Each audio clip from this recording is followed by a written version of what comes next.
Hi everyone, maayong adlaw. For today's video guys, I want to share on how I get my visa. Para moari diri ba sa walay afam Bisaya lang tabi, ganahan mo Bisaya puyog English. Uy, kuma ko ba? Ko Bisaya.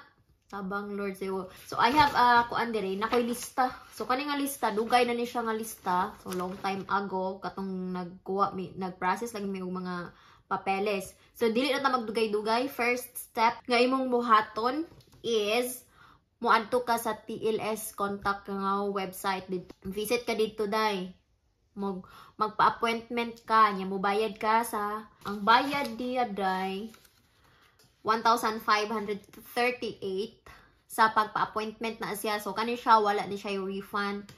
Kanang ug nakuan ka dito day ug wala nimo na ni adto dili na nila i-refund day. So mao ni ang list sa mga papeles nga. So before day ko mohatag naala ko i-share sa inyo ha kay katong pagkuan ako pagkuha na ko og visa, nag-research ko kay DIY since DIY raman mi baga research jud ko either sa Google, sa YouTube, ganyan. So wala pa jud ko nakita ba nga kanang kuan gani common man kay kanang moadtog America, moadtog og Europe, ana. So sa akong part, which is akong partner kay nagpuyo sa New Caledonia. So imong una asa mo nang New Caledonia bisan ako wala ko kakabaloan ang atong panahon na asa ng New Caledonia. So New Caledonia is a French territory. So this one, New Caledonia is not located in Europe. I mean, it's not in France. Diba sa Europe kay sagad nga ang visa kuha mo sa Europe is Schengen visa. So here is DOM-TOM. DOM-TOM means Département du Territoire d'Outre-mer. Yeah. So kanin siya kay ang New Caledonia na ano siya sa small island between Australia and New Zealand. So yes. So katong nagkuha ko visa day, tabla ko research day kinsa may Pinay nga nakaadtog New Caledonia. Wala jud ko nakita sa YouTube day. So mao to na naka-decide ko nga maghimo, ko maghimo. I mean like mo share lang ko ba sa akong na-experience katong nagkuha mig visa. Kay basin day na pud Pinay diha nga naka-affirm og Caledonian. So, di ba? Itan na ka sa akong video. Akong i-share sa inyo kay base lang ni sa akong mga na-experience. Unsa mga papeles nga akong gi-submit dito, maara sa akong istorya, no? The French nga mo visit gani ka ani, no? Wala sila yung list of requirements. Wala sila dito. Pagkuha ni mo guan ba inato day. First appointment confirmation. So adto ka sa TLS contact. Kanang TLS contact is located in Rockwell. The Proscenium in Rockwell. Yeah.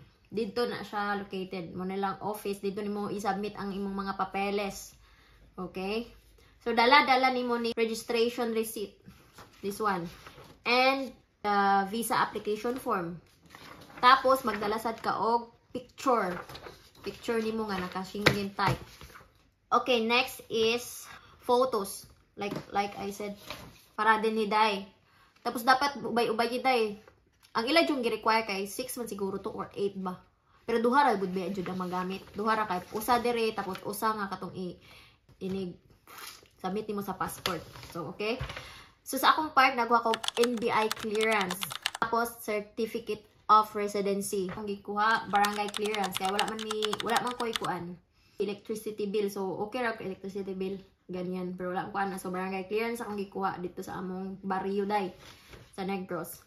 Next is affidavit of support. Since ako ang tanang biyahe, sponsor tanan ni Afam day, hinahanglan jud ko magkuha og affidavit of support. Next is bank statement and bank certificate. So, kailangan na kay bank account. I don't think so kung kailangan bagyod, pero mas maayo na lang jud. Mas advantage kung naa jud kay bank account. Sig ginaunsa dire may na lang jud ba kanang dili kay sila mabalaka day ang kanang ang embassy day. Okay, next is attestation. This one attestation the key makuha ra ni siya sa City Hall ni Afam. Diri na dina nakwaon sa ilang kung asa siya nagpuyo. Okay, mao ni siya attestation the key. So iyan ang gikuan diya. Ako si Tampulano, kwaon ako si Tampulana. Ganyan. After Xerox copy of passport ni partner and ako sa side ni Afam need og hosting attestation. So maghatag ka siya og kanang kuan nga iya kong i-host diri kay aray mo kung puyo siya haday. So unsa man iyang balay day apartment or unsa man ni day. So iyang balay iya jud ni diri. So nagkuan na pud siya og supporting documents like title of the property. So kung apa man iyang gihatag is title sa iyang properties. Next is nag-provide sad si Afam og letter that he provide me with all of my stay here sa iyang country. Next is declaration of non-criminal conviction. Then promise letter that I don't work in his country. So naghimo sa kog gamay ra kung kaing letter. Ibutang na nako siya mga sample sa mga papel nga ang gibuhat. Next is government tax. Sa ni Afam, nag-tax declaration, pension attestation from Kafat man iya ha, kay retired naman si Afam. So kinahanglan kayo na. Or next is travel itinerary, kinahanglan pug kay na day nga naa kay back and forth nga ticket. So amo nagpahimo rami ato sa among agency, travel agency ni Afam. So kani siya dili pa na siya bayad ha. Live sa kay mo bayad mo nun, wala pa siguro kuan pa di ka nang kuan dai ka nang dili ba mo ma-approve, di ba? So, usik pug kaayo no. Next is motivation letter or cover letter. Kinahanglan jud kaayo kini siya. Kani siya isulat nimo dito mura ra kagahimo dito kuan day diary.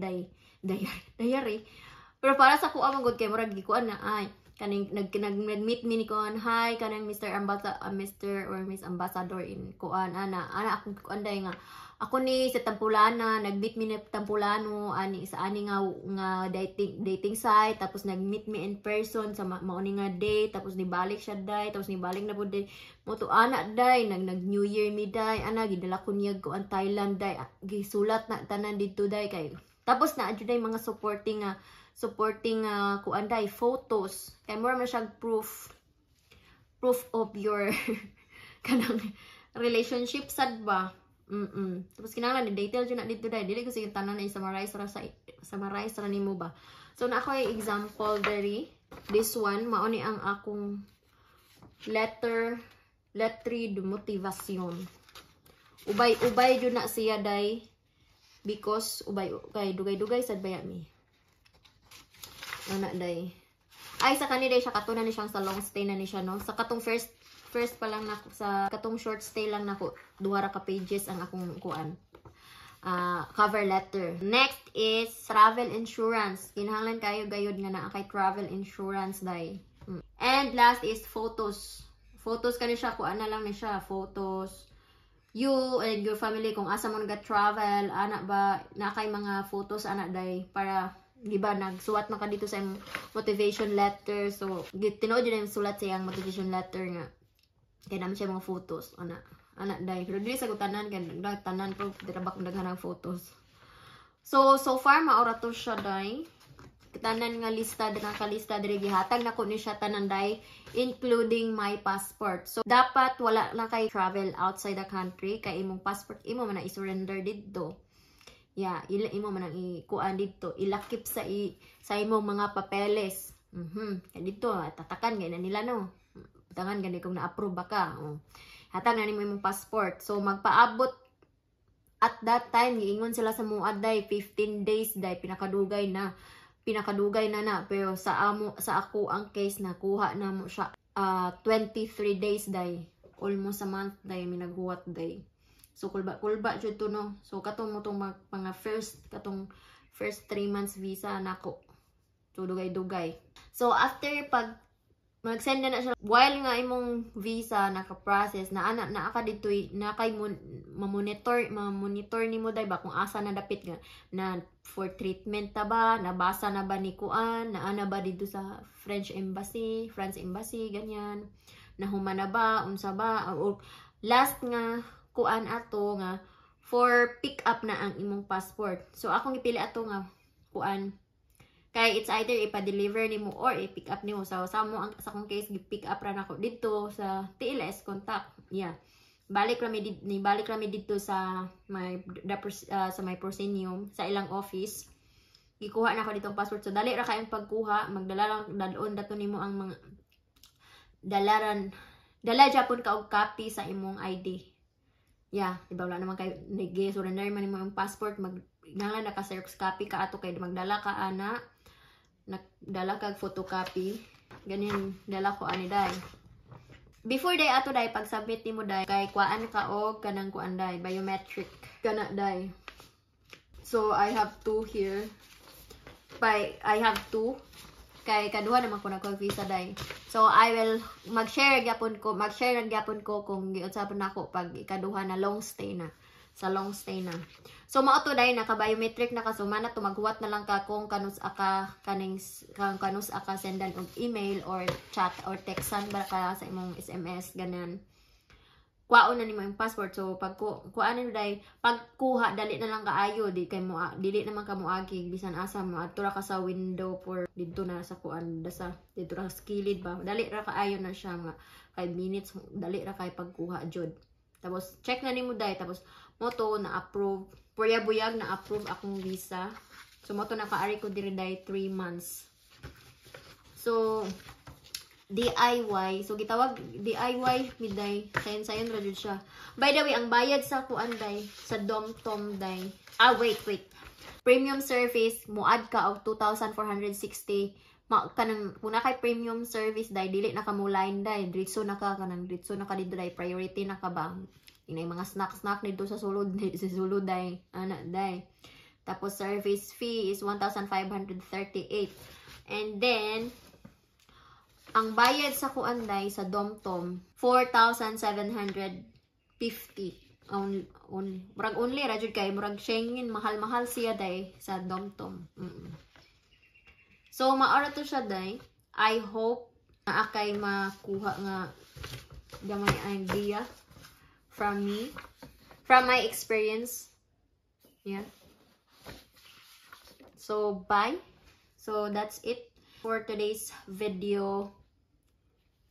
Next time I will share na pod kung unsay akong gikuha sa katong pag second time nga nag-apply na pod mi og laing visa, which is katong long term. Ang karon na 1 year. So that's it. Bye.